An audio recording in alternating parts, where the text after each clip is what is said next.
Después del fallo técnico seguimos.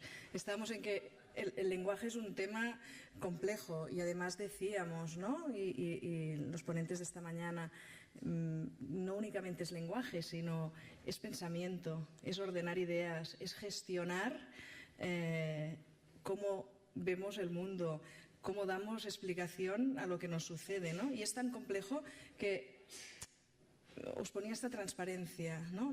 El cerebro, nuestro cerebro, aunque venimos de una neuropsicología clásica en la que se pensaba que cada zona cerebral tenía una función y todo era como muy modular, a lo largo de los años la neurociencia ha avanzado a creer que sí que cada estructura cerebral tiene un funcionamiento, pero hay unos circuitos que están funcionando conjuntamente y que posiblemente cuando nos está fallando este lenguaje también está fallando otro circuito que va hacia otra función cognitiva, ¿no? Y es aquí cuando vemos los trastornos del neurodesarrollo, que no solo hay una afectación de una función cognitiva concreta, sino que hay todas las otras habilidades cognitivas que pueden también estar funcionando de una forma no adecuada, ¿no? Y encima, si a esto le añadimos que tenemos un entorno que está impactando sobre este sistema nervioso y además tenemos unos genes que están modulando también este desarrollo cerebral, nos encontramos que nosotros vemos unos síntomas, pero muchas veces estos síntomas, detrás de estos síntomas hay un universo que lo estamos intentando entender y clasificar de una forma a veces muy reduccionista comparado con la magnitud de la dificultad. Y además, teniendo en cuenta que estamos hablando de niños, estas manifestaciones, estas características, vemos que van cambiando a lo largo del neurodesarrollo. Nuestro cerebro no es estático, con lo cual, antes, en la charla anterior decíamos, ¿no? Tienen un aprendizaje mucho más lento, pero van avanzando, van haciendo cambios, ¿no? Con lo cual las manifestaciones que posiblemente vemos en las primeras etapas o vemos en preescolar no son las mismas que veremos en primaria, ni son las mismas que veremos luego en una etapa más adolescente o incluso en la edad adulta, ¿no? Y creo que es importante este concepto de que son unos trastornos multifactoriales en los que influye la genética, esta circuitería y desarrollo cerebral, porque esta genética está modulando, influye el entorno, este entorno sabemos actualmente que está impactando y haciendo modificar que estos circuitos que estamos aquí viendo cómo funcionan puedan ser de un modo o de otro. Por esto, a la que se inicia una intervención hay un cambio y sirve esta intervención y nos ayuda a que estos niños puedan ir avanzando, pero tengamos claro que estos síntomas pueden ir variando a lo largo del tiempo. Haciendo una revisión, más allá de esta explicación o de estas características, como nos comentaba el ponente anterior, de dificultades en la narración, dificultades para estructurar este discurso, más que las cosas propiamente del lenguaje, vemos que hay infinidad de habilidades cognitivas que también se ven afectadas en estos niños, desde dificultades de atención, dificultades en la velocidad de procesamiento. Son niños que no únicamente procesan lentamente este lenguaje o a veces tienen una forma de quizá transmitir las ideas más lentas, sino que a la hora de ejecutar o a la hora de hacer alguna tarea que a lo mejor no tiene nada que ver verbalmente, pero también son más lentos, ¿no? Esta velocidad de procesamiento está también afectada. La disfunción ejecutiva, como ya veremos, también lo está. Algunos de ellos también tienen dificultades en esta coordinación motora. Bueno, hay una infinidad de características. Un aspecto muy importante es este aspecto emocional, ¿no? Que en muchas ocasiones se habla de ¿tienen más trastornos psiquiátricos o es que esta falta de comunicación, esta dificultad en estar en un entorno en el cual no entiendo, a veces no me hago entender y esto genera un estado emocional determinado? Bueno, son una serie de situaciones que quizá hace unos años atrás no se tenían tan estudiadas, pero en este momento sabemos que hay infinidad de habilidades cognitivas que también pueden estar alteradas y que además no se conoce el impacto. Es decir, sabemos que este lenguaje pues la fonética, fonología está alterada, la morfosintaxis está alterada, el léxico, el uso del lenguaje, pero hay diferentes teorías que han dado explicación a intentar entender qué es lo que está pasando, ¿no? Y alguna de ellas es, ¿no será que estas habilidades cognitivas están impactando en este lenguaje y por esto el lenguaje es tan pobre? Luego hay otras explicaciones que dicen, no, el origen y la dificultad está en el lenguaje. El tema es que indirectamente también hay otras funciones cognitivas alteradas, ¿no? Un poco el reto en el futuro, el reto en la línea de investigación que hay en este campo es poder esclarecer un poco qué es lo que está pasando, ¿no? Y posiblemente igual no llegaremos a una conclusión porque el cerebro es un todo y las habilidades cognitivas es muy difícil poder separar una memoria de trabajo de una concentración o de una función ejecutiva. Es que a lo mejor desde fuera de este cerebro, desde fuera de la genética, estamos intentando ubicar cosas que igual no tiene sentido parcelarlas porque están todas muy juntas, ¿no? Y desde fuera igual estamos intentando hacer unos compartimentos estancados de cosas que quizá no lo son tanto, ¿no? Pero sí que es cierto que cada vez más existe esta idea de que tenemos otras dificultades añadidas que repercuten en estos niños y que son interesantes de conocer para poder ampliar un poco nuestra intervención y poder ofrecer estrategias. Como habéis visto, hay una infinidad de habilidades cognitivas que se han visto que están alteradas. Algunos autores las defienden, otros dicen no, en este otro estudio esta memoria de trabajo no está tan alterada, esta disfunción ejecutiva no lo está tanto. Es decir, también hay un poco de heterogeneidad en los resultados de los estudios. Pero sí que es cierto que a mí me gustaba quizá reflejaros que quizá hay 3 habilidades cognitivas que hay un amplio número de investigaciones. Una de ellas es la memoria de trabajo, la otra es la función ejecutiva, que difícilmente pueden separarse una de otras, y la otra un campo que a mí me interesa mucho y que además a veces está un poco abandonado y se confunde con muchas otras cosas, el aspecto más emocional o más de interacción con los compañeros, ¿no? Y es un campo que a veces es difícil que en algún entorno entiendan que va muy, muy relacionado con esta dificultad del lenguaje. Y la prueba está en que si ahora nos vamos a un lugar donde nuestro idioma no es un lugar extranjero, que precisamos otro idioma y no lo dominamos, en un contexto social podemos parecer a veces menos sociables, más antipáticos, no intervenimos tanto en una conversación. Y es porque la herramienta comunicativa principal del lenguaje está alterada, con lo cual esto es un punto importante a tener en cuenta, porque en la adolescencia puede producir muchos problemas a nivel de interacción con los compañeros y que haya situaciones un poco de que queden aparte del grupo. Por lo tanto, un poco el esquema que seguiremos es este, ¿no? Más allá de estas dificultades pues, de lenguaje que ya conocéis, pues tenemos estas 3, infinidad otras, pero con el tiempo que tenemos tampoco podemos abarcar mucho más. Y si empezamos por la memoria de trabajo posiblemente conocéis todos lo que es la capacidad que tenemos para manipular la información en un momento determinado. Y esto es una cosa compleja porque no únicamente es una memoria inmediata, es decir, yo ahora os digo una palabra y vosotros me la repetéis, esto es una memoria inmediata, pero si a esta palabra añadimos que tenéis que hacer algo con esta palabra, tenéis que manipular alguna cosa de esta palabra, es cuando interviene esta memoria de trabajo, ¿no? Es cuando utilizamos o barajamos más de 1 o 2 conceptos online para dar una respuesta, ¿no? Y si trabajáis con niños con trastorno de lenguaje, lo veréis claro, ¿no? A veces les cuesta esta repetición de pseudopalabras, les cuesta manipular sonidos de una palabra y está muy implicada en la dificultad que vemos en que adquieran un vocabulario nuevo, en la dificultad en que sean capaces de trabajar con las palabras, ¿no? Yo puedo decir gato, gatito, gatos, y es una misma raíz que lo único que cambio es una parte de esta palabra, ¿no? Y jugar con esto depende mucho de esta memoria de trabajo.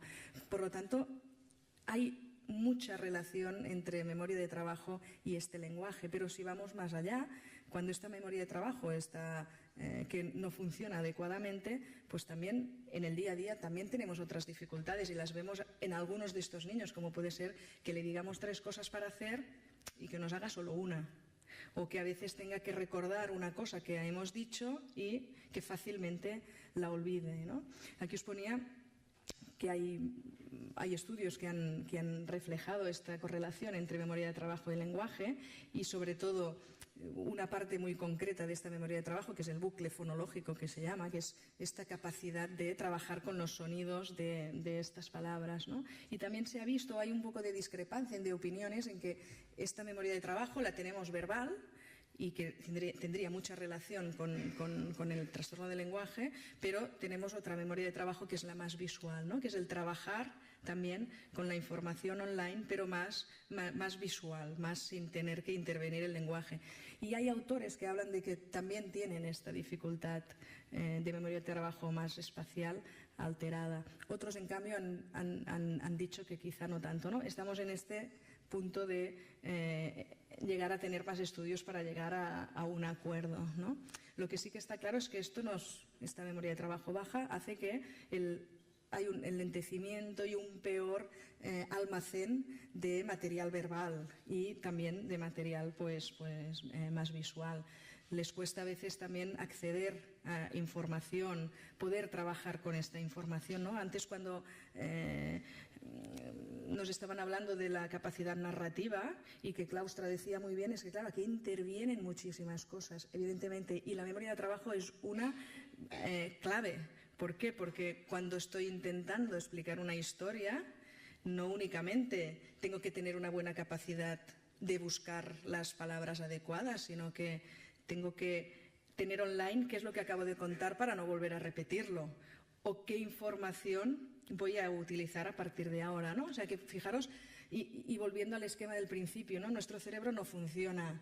Voy a desconectar la memoria de trabajo y ahora estaré utilizando solo el lenguaje. No tiene mucho sentido, ¿no? Y a veces sí que en investigación interesa ser muy parcelados, pero luego en la práctica clínica te das cuenta que todo está muy mezclado, ¿no? Y que quizá una cosa alimenta a la otra, y una dificultad, un síntoma que se manifiesta con una habilidad cognitiva determinada puede estar presente en muchos otros trastornos. Por ejemplo, la memoria de trabajo está presente en el TDAH, en el autismo. Es decir, estamos hablando de síntomas, y este síntoma, si no está englobado dentro de otras características, pues no tiene mucho sentido, ¿no? Aquí os ponía una revisión que es bastante reciente, es ahora del 2015, que intenta hacer un resumen de cómo este lenguaje interfiere en la memoria de trabajo.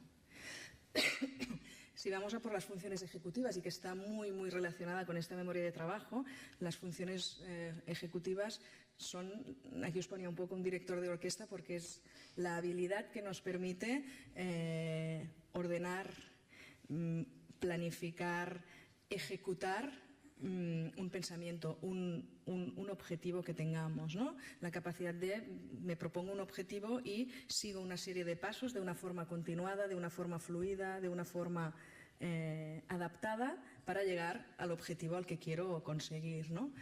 Y se ha visto pues que estos niños tienen dificultades a este nivel, no únicamente para llegar a los objetivos, sino también para utilizar estrategias para resolver mejor ciertas tareas, ¿no?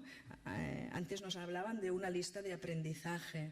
Es un test que utilizamos, pues, de decir una serie de palabras, se las lees, el niño las repite y teóricamente, esto lo haces 5 veces, cada vez tiene que decir más palabras, ¿no? Las palabras, algunas de ellas tienen una relación, ¿no?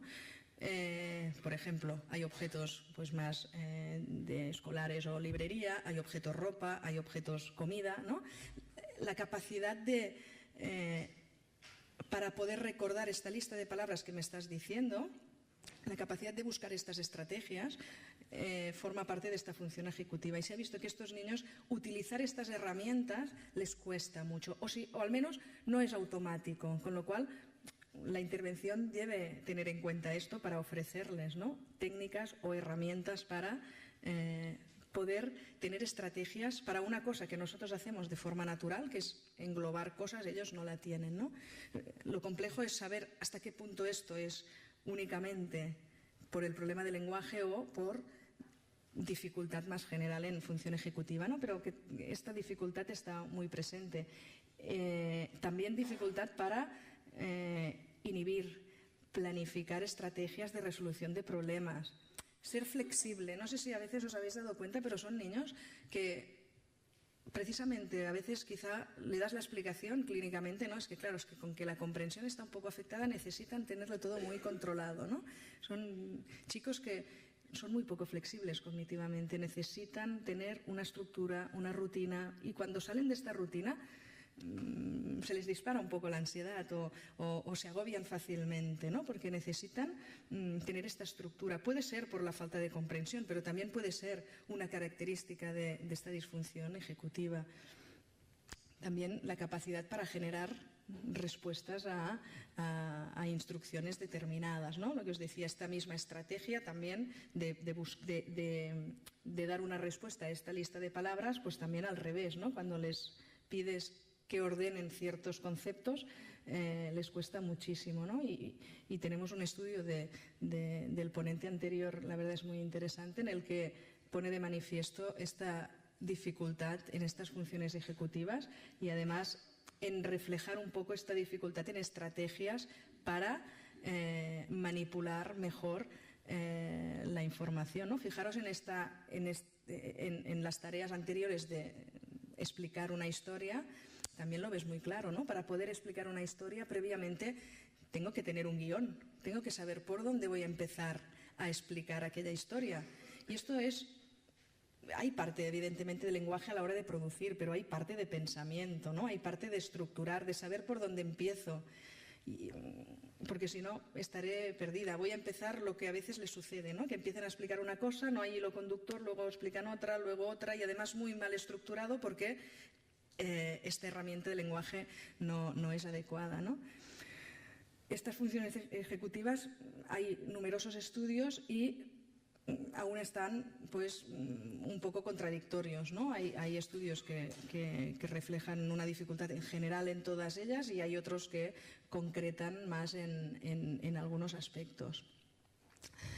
Aquí os ponía, bueno, algunos, ¿no?, que les cuesta también la resistencia a la interferencia, es decir, son niños que cuando están haciendo una tarea, si paran para luego iniciar otra vez esta tarea les cuesta muchísimo, o les cuesta muchísimo inhibir, es decir, si están oyendo un ruido, están haciendo otras cosas a su alrededor, a veces cuesta parar de atender aquello para estar pendiente a lo que están, con lo cual esto aún dificulta más esta utilización del lenguaje, ¿no? Si ahora que estoy aquí con vosotros resulta que me distraigo con el agua y no puedo inhibir ver el agua, voy a perder el hilo conductor y no voy a poder ser capaz de continuar explicando lo que quiero explicar, ¿no? Y esto a ellos les sucede con frecuencia. Aquí es interesante porque a veces la función ejecutiva es una función que se desarrolla a lo largo del ciclo vital y muchas veces se habla de que es difícil hacer conclusiones en niños pequeños porque la función ejecutiva aún está muy inmadura, pero yo sí que les diría, tenemos cuestionarios que pueden ayudar a detectar algún síntoma y que esto nos puede dar un punto de partida para ofrecerles estas estrategias, ¿no? Y aquí un estudio también bastante reciente en el que únicamente utiliza cuestionarios familiares, porque tenemos esta función ejecutiva muy académica o muy de trabajo más escolar, pero luego hay la función ejecutiva del día a día, ¿no? La dificultad para organizar mis tareas, la dificultad para apuntar en una agenda lo que tengo que hacer o para llegar a un objetivo, ¿no? Quiero jugar con el ordenador, pero si a medio camino me encuentro otra cosa que me interesa más, juego con la otra cosa y me olvido que tenía que jugar con aquello, ¿no? Esto es muy frecuente y sucede mucho en estos niños, ¿no? Y tenemos algunos cuestionarios. En este estudio utilizaban el BRIEF, que aparte tenemos una traducción bastante reciente en nuestro entorno, en el cual pues permite evaluar un poco estas funciones ejecutivas a través de un cuestionario que puede responder la familia y que nos puede dar pistas a la hora de la intervención. Y aquí también una revisión de función ejecutiva. Otro aspecto, ¿no? Es estas dificultades, les llamaba emocionales, ¿no? Pero podemos también llamar de conducta o de estado de ánimo, como preferáis, ¿no? Y que os decía al principio, son niños que al tener esta herramienta comunicativa dificultosa, es fácil que se sientan un poco fuera de contexto, fuera de lugar, ¿no? Fijaros que la capacidad lingüística tiene un papel importantísimo socialmente y también de autorregulación y de gestión de emociones, ¿no? Y si esto no sabemos cómo manejarlo, fácilmente puede ser un niño que parezca más impulsivo, de problemas conductuales en el aula, se enfade más frecuentemente. A veces lo veamos triste pero no sepa explicarnos por qué, o a veces ha pasado algo en la escuela y tampoco es capaz de explicar qué es lo que ha sucedido. Además, también sabemos que quizá tenemos dos versiones o dos manifestaciones de estos problemas emocionales, ¿no? Quizá una más internalizante, que sería dificultades más de ansiedad, depresión, aislamiento, y luego toda una parte más externalizante, ¿no? Que es rabietas, impulsividad, conductas disruptivas, agresión, algún comportamiento un poco antisocial, ¿no? Y es importante tenerlo en cuenta porque todo esto también genera que la interacción con los iguales en muchas ocasiones no sea del todo adecuada o nos genere conflictos sin tener de base un problema de interacción social. Y ya no digamos el grupo de niños con dificultades en este uso del lenguaje, ¿no? Ya sabéis que hay algunos de estos niños con trastorno específico del lenguaje que esta parte más de uso, más pragmática, ya está un poco alterada y además si tenemos algún componente más emocional hace agravar un poco la evolución de este estado emocional. Se ha visto, algunos estudios, ¿no?, han puesto de manifiesto que tienen tendencia a, cuando hay interacción social, a interactuar durante menos tiempo con los compañeros comparado con grupos de niños de la misma edad.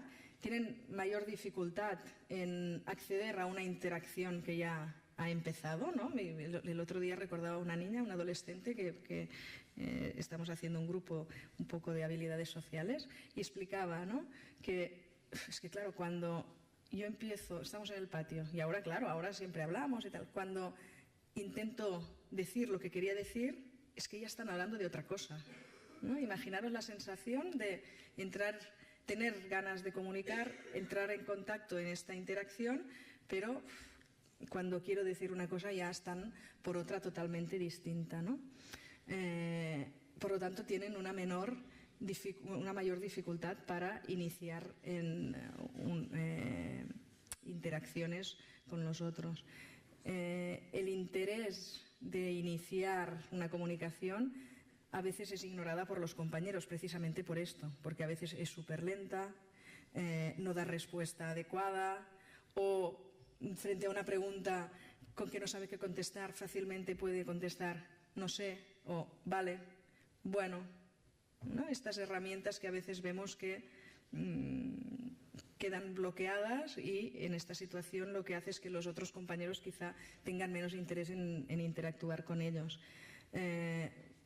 Relacionado totalmente, ¿no? Responden menos a las indicaciones, preguntas y comentarios de los otros y cuando lo hacen, estos son respuestas a veces muy cortas o conductas no verbales que parece que no tengan interés, ¿no? Y esto también se produce mucho dentro del aula, porque a veces son niños y niñas que participan poco, que levantan poco la mano para explicar o para dar su opinión, ¿no? Y si no les damos la oportunidad o generamos un contexto adecuado para que ellos puedan participar, fácilmente la figura adulta de fuera puede pensar, mira, es que es una pasota, no tiene interés, ¿no? Porque a veces también predisponen, sobre todo en la edad adolescente, a o estar súper inhibidos o a tener este punto, es que yo no quiero contestar. Y no es tanto un tema no quiero contestar, sino que hay un bloqueo a este nivel, ¿no? Tienden a dirigir más comunicación hacia los adultos que hacia sus iguales, ¿no? Con lo cual esto también interfiere en que haya menos práctica de esta interacción con sus iguales. También esta dificultad en interacción, algunos autores han hecho estudios en los que frente a una historia o frente a explicarle una situación, en ser capaces de poder dar su opinión, su experiencia personal respecto a la vivencia que estamos explicando de esta historia, ¿no? Tienen mayor dificultad para hacer una inferencia a qué está pasando esta persona en esta historia y me ha pasado a mí alguna vez, cómo me he sentido, qué es lo que me ha pasado, ¿no? Y tienen dificultad también con esto. Estudios más longitudinales han permitido ver que la evolución correlaciona claramente con lo que os decía antes, ¿no? Las dificultades más de uso de este lenguaje, es decir, los que están más en la línea de dificultades pragmáticas habitualmente tienen mucha mayor dificultad en hacer estas inferencias y ponerse en el lugar del otro y ser capaces de identificar pues, emociones. Dos características que están muy presentes y luego ya veremos en algunos estudios son la ansiedad y la depresión y también pues, la fobia social. Otros estudios son quizá un poco más positivos y hablan de pocos indicios de psicopatología en adolescentes con historia de trastorno específico del lenguaje.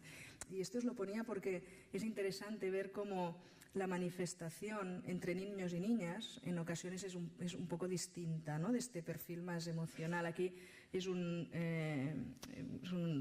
grupo de niños diagnosticados de trastorno específico del lenguaje que se ve evolutivamente pues, desde los 5 hasta los 14 años y en general lo que mostraban era mayores características de ansiedad y fobia social y a algunos chicos con actitudes antisociales, ¿no?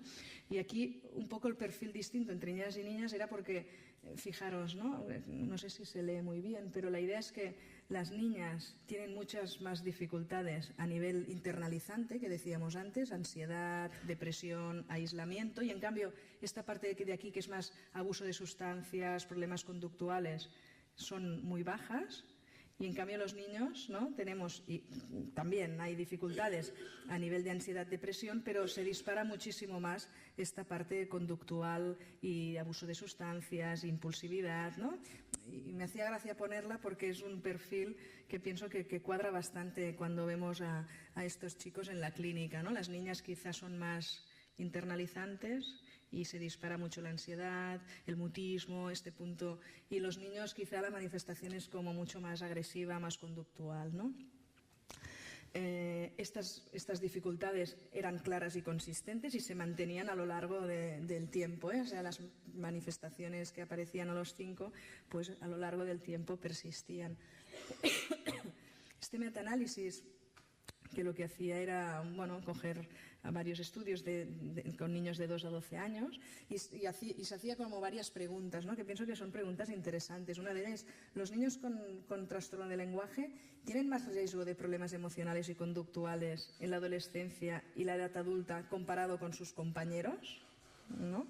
La respuesta es en algunos estudios que sí, que tienen más riesgo de tener trastornos emocionales. Y luego, ¿son diferentes los trastornos emocionales teniendo en cuenta los diferentes perfiles de lenguaje? ¿No? Era otra pregunta, es decir, ¿es lo mismo tener mucha más dificultad en la comprensión que en la expresión, que tener mucha dificultad en estos dos elementos?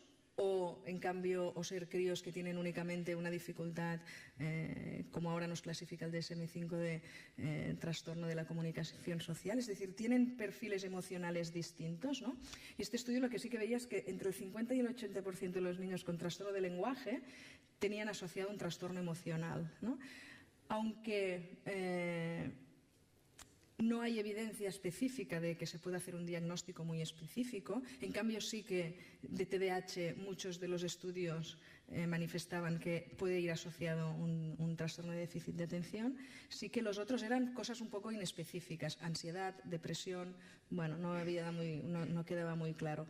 Y una evidencia muy preliminar de que los niños con trastorno de lenguaje que tienen afectación de la comprensión tienen mucho más riesgo de problemas emocionales a largo plazo, ¿no? O sea que esta dificultad de comprensión provoca también más aislamiento y más riesgo de padecer algún trastorno emocional, ¿no? Por lo tanto, es importante tenerlo en cuenta porque podemos cuidarlo mucho más, podemos iniciar estrategias muy tempranamente para que, ya que sabemos que este marcador, ¿no?, la comprensión, saber si la comprensión está alterada o no, aunque es muy difícil de poder catalogar, pero si ya la detectamos tenemos que despertar la alerta y decir, hey, cuidado porque tenemos mucho más riesgo de dificultades más a nivel emocional.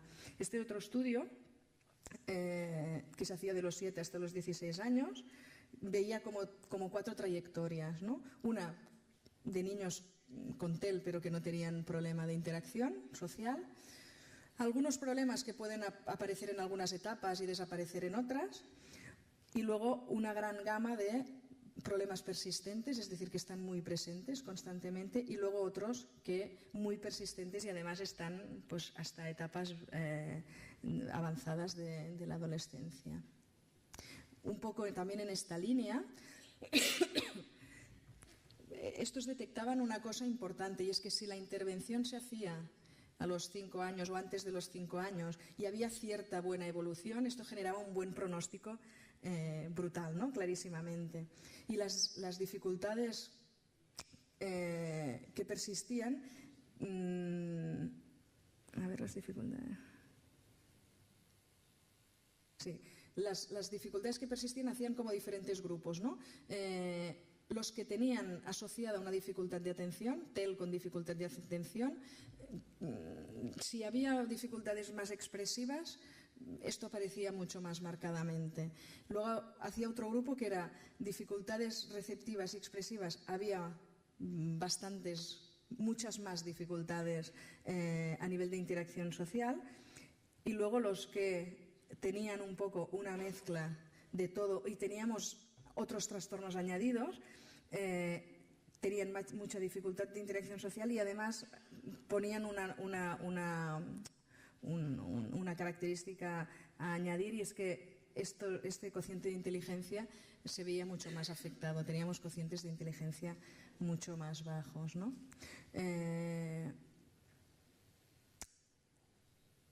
Muchos de ellos, como os decía, ¿no?, hay este trastorno de ansiedad o estas características de sintomatología ansiosa, y además en el ámbito social muestran menos habilidades para resolver conflictos, menos iniciativa social, como veíamos antes, son muchos más reservados en el juego, y a veces el juego este simbólico que se inicia en las primeras etapas, pues también vemos que está un poco más inmaduro,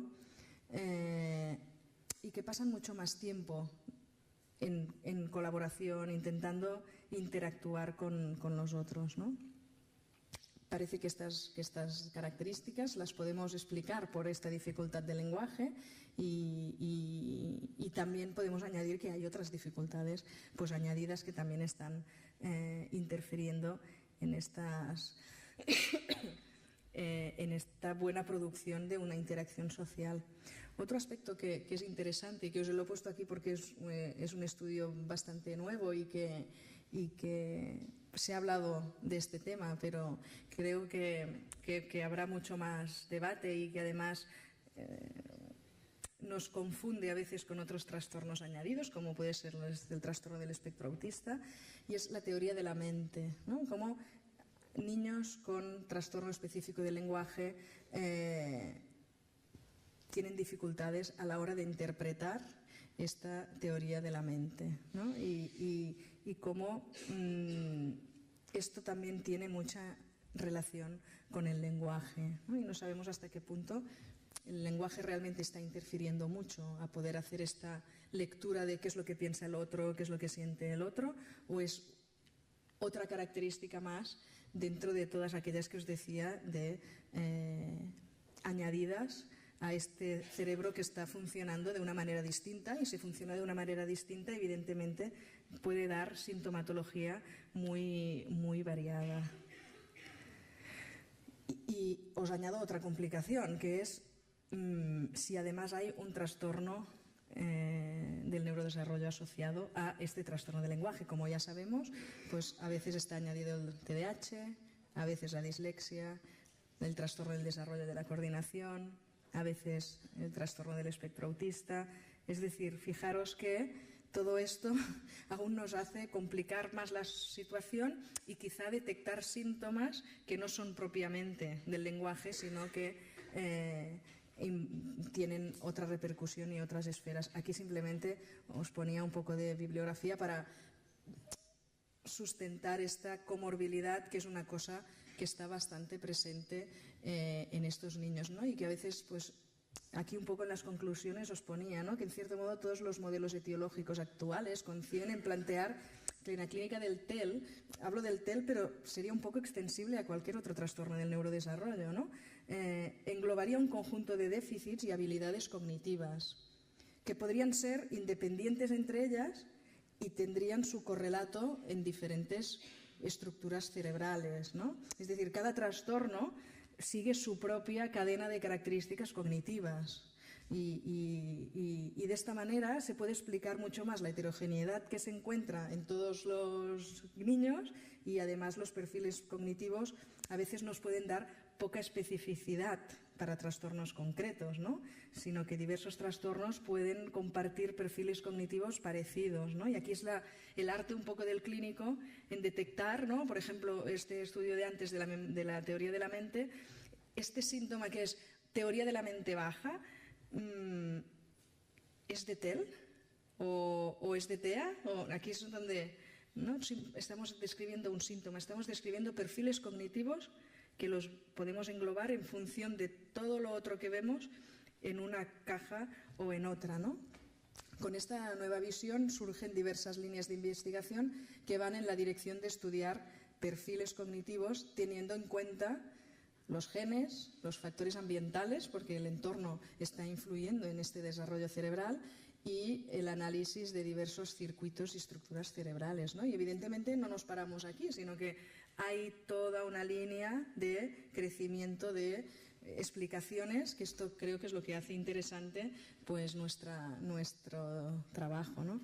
Aquí os ponía un poco algunas características de ellos, ¿no? Me cuesta la lectura y la escritura, no siempre puedo decir lo que pienso o lo que siento, a veces soy muy lento, la gente dice que no me entiende, bueno, cosas que hemos ido escuchando de las dificultades que ellos se encuentran en el día a día, como las charlas anteriores, ¿no? Es interesante que consultéis estos pequeños vídeos de YouTube, y porque bueno, dan información muy cortita pero bastante entendedora y que permite entender algunas cosas. Y bueno, gracias. Hasta aquí es lo que os quería un poco contar dentro de la complejidad, y os doy paso a que hagáis las preguntas que queráis.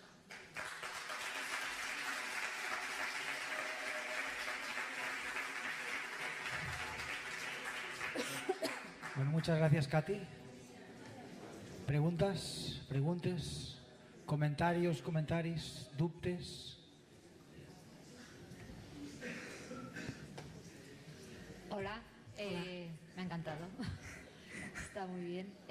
Yo quería hacerte una consulta sobre, bueno, los niños con TEL, como has comentado antes, que tienen dificultades en relacionarse con otros niños, interactuar con ellos y todo esto. Sobre todo les pasa mucho a la hora del patio, fuera de colegio, con otras personas. si también, como has comentado, también les afecta, puede ser que les afecte también el TDA o en un futuro, como han dicho en otros sitios, el TDA también tiene medicación. Entonces, para esto del TEL, si existe, ¿hay algún tipo de medicación? ¿Hay algo? ¿O de qué manera tenemos que ayudar, colaborar? No sé. Era un poco... A nivel farmacológico específica para el TEL, que yo conozca, no existe. Lo que sí que existen son fármacos para síntomas. En este caso, pues imagínate si es un TEL con TDAH y este TDAH está diagnosticado, pues, y el médico cree conveniente el tratamiento, pues toda esta parte más de falta de atención pues puede ser tratada farmacológicamente, ¿no? Igual que en cierto modo, no he dicho, pero cuando detectamos este trastorno de ansiedad o esta depresión o este estado emocional que no está adecuado o que no está bien y está interfiriendo significativamente en el día a día, mi recomendación sería, ostras, pues poder hacer una intervención a este nivel, independientemente de que se esté haciendo un tratamiento de logopedia y interviniendo en el lenguaje, ¿no? Y en este caso, si la situación es grave y el especialista lo considera oportuno, pues estos síntomas pueden tratarse farmacológicamente y con terapia psicológica también, ¿no? Es decir, lo que hay son tratar síntomas, pero tratar el lenguaje, la herramienta que tenemos actualmente es una intervención sistemática y con logopedia, y si necesitamos trabajar todas estas otras habilidades, pues desde otros especialistas también, pero es una intervención más terapéutica y no tan farmacológica. Pero sí que si hay síntomas que interfieren, es interesante consultar a un especialista. No nos debe dar miedo el tratamiento farmacológico si está bien prescrito y si se recibe un seguimiento adecuado.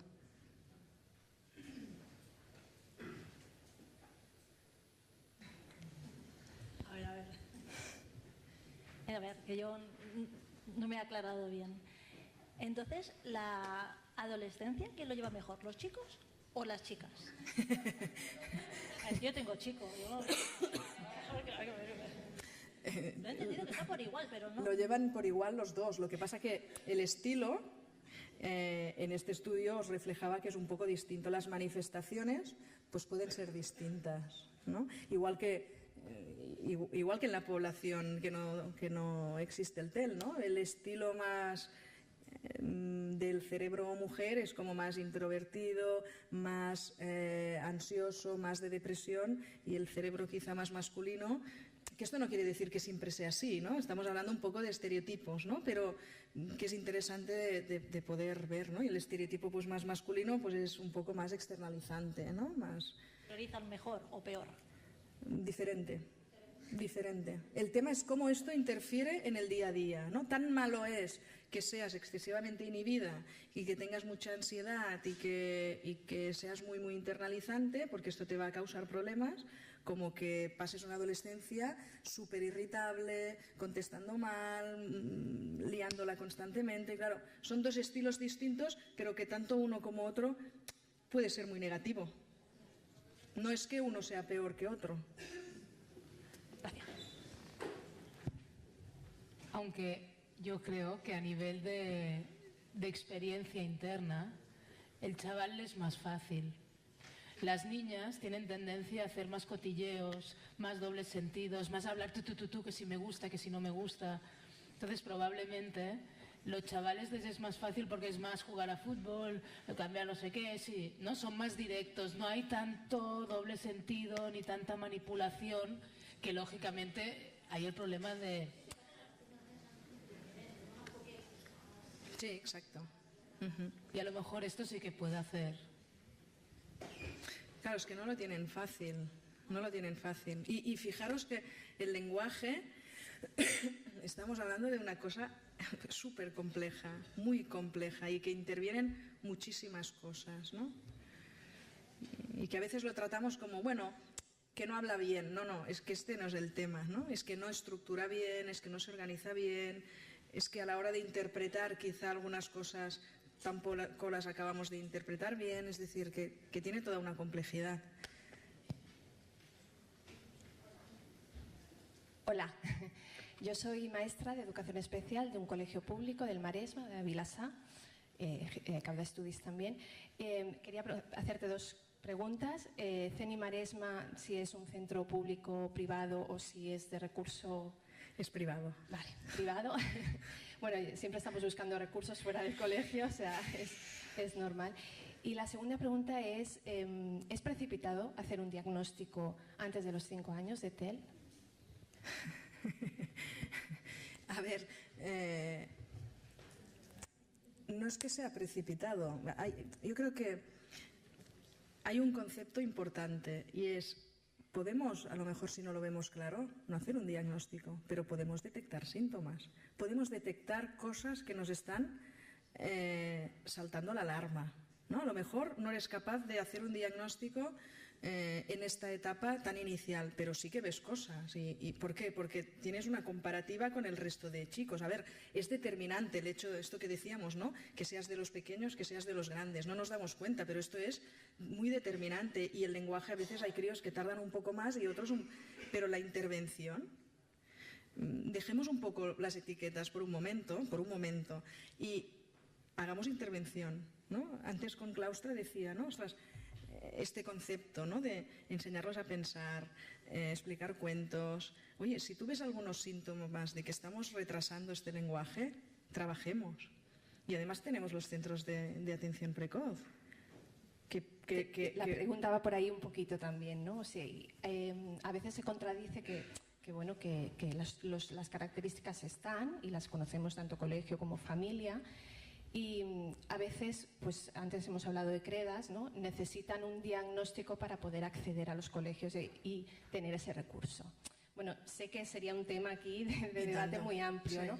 Sí que me ha gustado escuchar antes al departamento que decía que sacaba una guía con CREDAS. Me ha parecido escuchar algo de formación, me gustaría saber más. No sé la formación si llegará a los colegios, pero sería muy interesante. Pero ya el problema que vemos muchas veces es el recurso de las ayudas a muchas veces familias que precisamente los entornos no son favorables. Claro, sí, sí. Era por eso.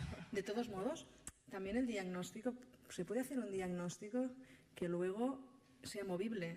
Si explicamos a la familia y explicamos y entendemos todos este concepto de neurodesarrollo, no nos tiene que dar miedo poder...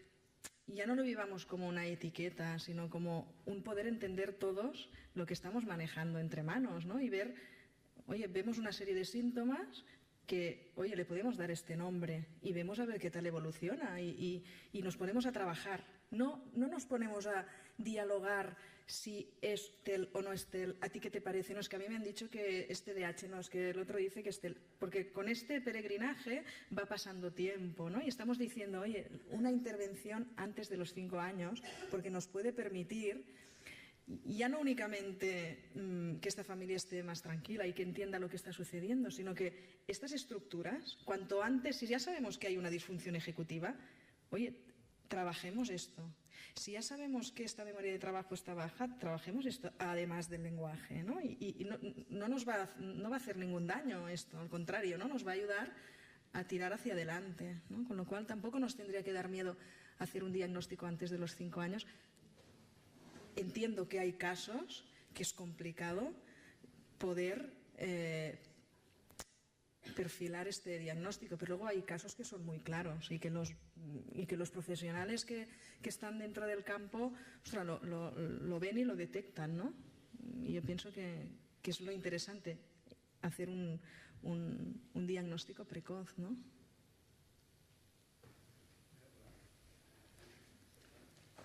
Hola. Hola.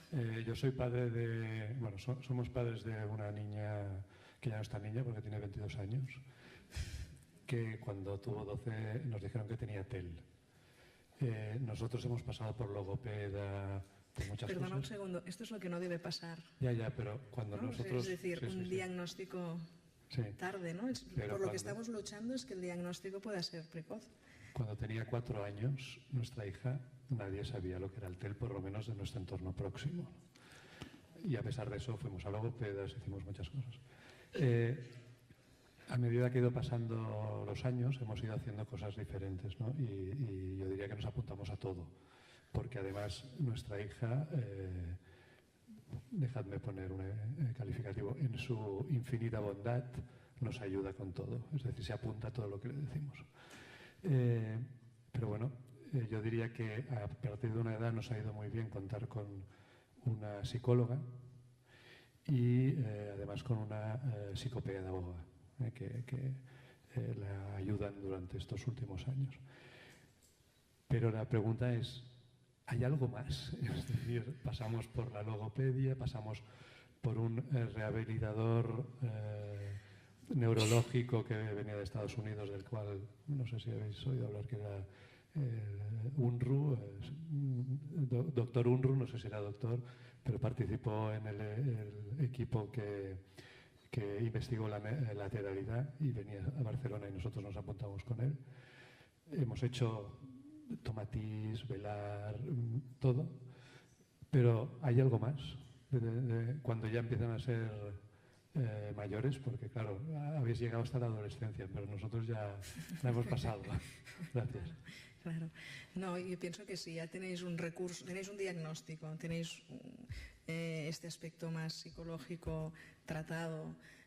Yo pienso que estáis por un buen camino. La verdad es que el campo adultos lo desconozco totalmente, ¿no? Nos quedamos en esta franja de edad o nos ocupamos más de esta franja de edad, ¿no?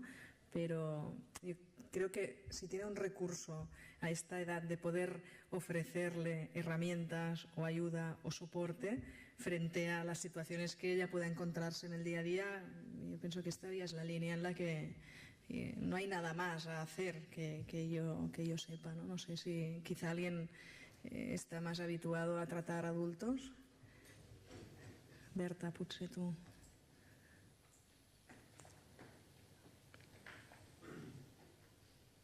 Las unidades de calidad de vida. Es decir, ya cuando son adolescentes, lo que hacemos es prepararlos para la adolescencia, orientación laboral y sobre todo autonomía y la calidad de vida. Eso es lo que se hace.